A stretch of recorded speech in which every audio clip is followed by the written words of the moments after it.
Hiya folks, I know I said I wasn't really going to do any more CB radio videos, but my popularity is going to zero. I better give some of the old subscribers something. Here, this is a 148 folks that's got me a little confused. I'm going to have another go at it tomorrow. I can remember putting it away thinking, well, I don't know what to make of that. This radio had several faults. I'll show you a video of it, more or less as I first got it, but I've cleaned it up a bit since then. I've got all its knobs all straight now, as you'll be able to see, but I'll show you it when it come, you know. And I've done its meter. I just changed its lengths. You know, you can see big crack in it there. I just give it another lens, you know. Anyway, I haven't finished with it yet. There's a bit of tidying up to do here in this area, just a little. I removed some diode that were here and what have you. And anyway, the issue is it's got what I think is No Tx Alc. I think that's what's going on. No Tx Alc. And you'd think at a glance that this radio is working spot on. For example, if I ask it to work on FM now, it's perfect. If I ask it to work on AM, it's perfect. If I ask it to work on upper or lower sideband, if I were to whistle down mic, for example, this radio whistles up at about 17 watts. 17 or 18 watts, something similar to that. I'm not joking. I'll show you in a minute, you know. It's certainly 15 watts or more, I'm sure of it. And you know, you'd think it's behaving perfect, apart from, you see, I've done all the electrical repairs now. All there is to do now is set it up. Its frequency's a little bit adrift, you know, its frequency tolerance, you know. It's about half a kc off on AM and FM, and I haven't really looked on SSB. The point is do all repairs first, as I normally do, you know. Anyway, that's what I've got. So I come to look at it and start to think about the setup, and I noticed that when I'm talking on a standard microphone, there's hardly any audio being produced. I'm on about on SSB. It's really, you know, it probably does about 2 or 3 watts when I have it about 2 or 3 inches away from my mouth. Its talk power is about 2 or 3 watts. I kid you not. But if I whistle down mic, I can get it to do about 15 or 16, 18 watts. But yet, you know, if I try and set an happy medium, you know, talk power about around, I don't know, 10, 12 watts would be nice. It's impossible. You can swing ALC control around and it don't make a blind bit of difference. But if you move AM FM carrier control, it works perfect, because they work off the carrier regulator area here. But the ALC is a different set. The TX ALC control on SSB on a 148 is a different carry on. So I thought this might be an interesting video, you see, because I don't know what's wrong with it. And if you know what's wrong with it and you can write in before I upload this video, well, that'd be brill. So I'll get some test equipment set up and I'll see if I can show you this problem in action. Okay people, so I hope you can bear with me. I hope this isn't too confusing for anyone that doesn't really understand what I'm on about. But basically, what's going on here folks, right, is this radio produces what I call a trough. I call it a trough. I have seen this problem before, but I can't say as I've seen this exact issue. But I call it basically a trough, where you've got a radio where you've got an output stage that produces the perfect output power. But yet, for whatever reason at talk power, it produces hardly any audio whatsoever. So if I can just show you that first of all, I should show you that first of all. I'll just put a standard mic in folks, right? And I'll tell the species to look at TX test. Right, so basically if you watch that now folks, the output power, right? as soon as I start to transmit, you'll see the output power it produces there, okay, or even here, right? Now just watch this. I put full mic gain on. I'm on upper sideband. I'm on upper sideband. It's into a dummy load here for those that don't know. Right now, watch this, but I swear I'm going to put it near to me gob. I'm on full mic gain. Okay, and I'm going to start talking. Oh, yo, you'll have to. I should have put it on an analog meter. Oh,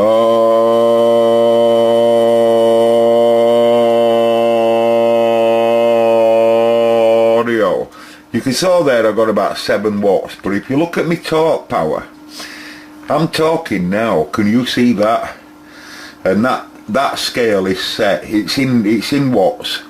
And at the moment it's reading milliwatts. It's automatic scale reading, you see. So if I make some noise into it, audio, see how I get 30 watts? Watch. 20 watts. Watch the radio. That's me talking in it now. I'm talking in it. I've got the gob where I should be getting about 12 or 13 watts. I'm about, I don't know, an ½ inch away from the standard mic. Right, got to really get up to it, really like that, and I can get it to do some talk power. But I really got to make some noise, you know.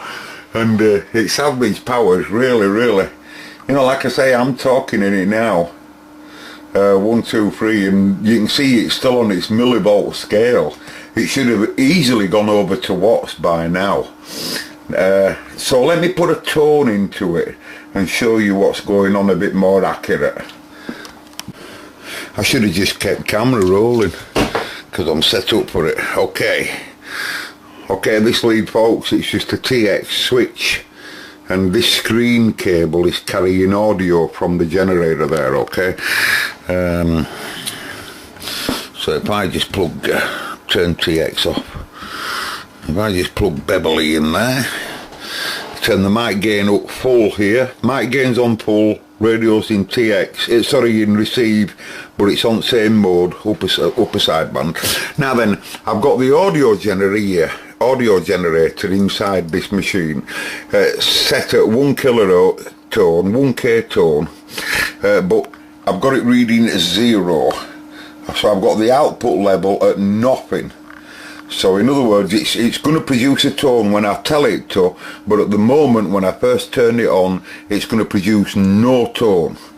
So when I first tell it to TX, because I've just set the bias on this, you see, that's one of the first things I do. I set that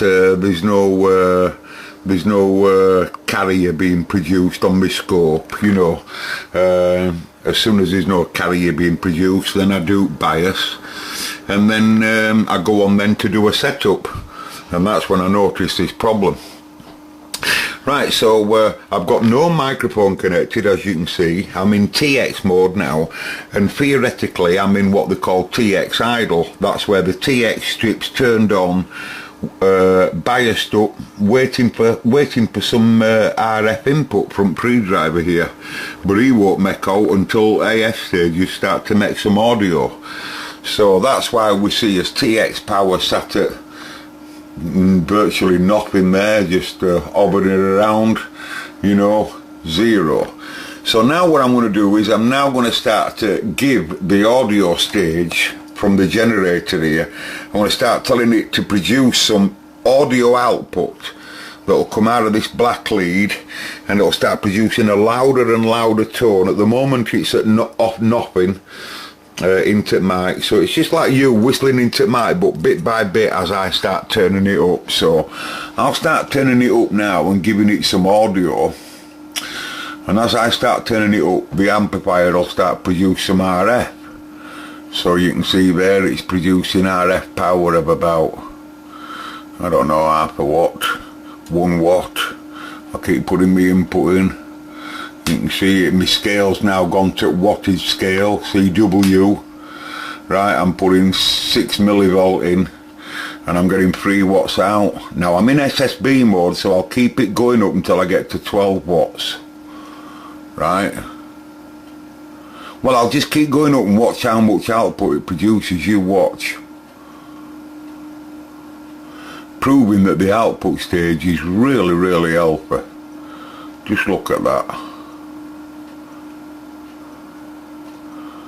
You know what I mean, folks? Turn it back down, it won't like that. Poor little thing. Transmitter saying help. Right, so I'm going to set it now to 9 watts there, right? It's 11 millivolts audio input tone, and it's RF's doing about 9 watts now of RF. Now, if I try and turn the ALC down, which is this one, I should easily be able to swing that around. And I'm swinging it, folks, left and right now, and it has no difference whatsoever. Don't make a blind bit of difference on the ALC adjustment. So, and of course I've tested this. If I give it more RF and then tell it to function. Now, how it works, how the ALC circuit works on this animal is this is the RF, this is the TX mixer, and then as the two signals come in, one of them's the carrier oscillator and one of them's the VFO. When it's in TX, it's a slightly different VFO to what it is when it's in receive, but they both come in here. These two signals, one of them comes in here and one of them comes in here. They get mixed in mixer. As they get mixed together, then they produce a sum and difference, which comes out here, capacitively coupled from mixer stage. Comes out here, then gets amplified and what have you, all through all this lot, and basically gets sent to antenna through SWR in circuit into antenna. But if you look here, there's a right little sniff that comes off this guy here, and this little sniff here comes off, and he connects to this transistor here, this guy, transistor 48, and he's the ALC sensor. He's the ALC sensing transistor, and basically what he's supposed to do, he's he's basically seeing the final RF. As you send that RF to antenna and out into your aerial, into free space, he's basically having a capacitive couple of that, and he's monitoring how much RF's being produced at the back end here. And if he's of course sees any clipping or out like that, this fella's supposed to send a correction voltage basically back to allow us to adjust it. And the thing is automatically self-adjusting itself as well. So in other words, this is a bit like it's a bit like a Dolby system in a way. It's a bit like an AGC, an automatic gain control. If the RS circuit, sensing circuit here, this is SWR sensing, but if that same transistor, which is this fella here, I think 48 here, he's that sensor that if he senses any overmodulation or clipping, it'll back the RF down, because it'll back the gain down, and therefore calming its but in this case there's no adjustment, and it's that's caused, believe it or not, even though it's doing tons of power, that is a problem, because that will cause that trough where we get no torque power hardly, apart from when we really work the animal hard. Now if we say, well, there's no wrong with it, and I just give it a power mic all the time, well, radio will easily run into clipping mode all the time then, and it's a radio that's asking to produce interference and poor audio in SSB, because it'll always be nearly always overdriven with an amplified mic. You'd have a job getting it to be sounding right, because on peak audio it'd be sounding groggy, you know, probably. So I'll let you know more on that, folks, what's going on. It's a nice old copy, is this. It's all quite original, you know. Be nice to bring it back. I've done quite a bit with it so far, but I don't know what's going on, so I'll post this video, and if anyone's got a clue, you can get back to me if you know about ALC circuits. By the way, congratulations to Simon, by the way, who's been building a valve amplifier. and he's using the same tubes as what I've been using on my project, ECC83 and EL84s. I'd advise anyone to go watch my mate Simon's that makes comments on these videos here. Go watch his videos. He's really made my day, you have, Simon, because I can remember when, you know, it was just like it is for me with valve job. Just now I'm brand new with valve job, Simon, you know that. And I've inspired you, and if I'd have seen your video, Simon, I swear to you, if I'd have seen your EL84, as you've got it there, Simon, with 183 and 2 EL84s on your breadboard there, if I'd have seen you, Simon, just before I'd have started, I'd have been writing to you telling you you're a genius. So do you get what I mean? You know, that's how it is, that's how it is. It's nonsense that I think that anyone's a genius. It's just that some of us are playing with stuff that we're right interested in, innit? That's the case. Anyway, catch you in a bit, folks. People used to say I were a genius with Cobra 148s, but I'm stuck with this one. So where's your genius scenario now? Catch you later, folks, waving a hand. Glad you've got that ATU, George, and that you're happy with it, old mate. You've done a brilliant job of it, George. It looks absolutely brilliant with them LEDs in, George. I should have done it years ago. Catch you later, everybody, and I'm gone.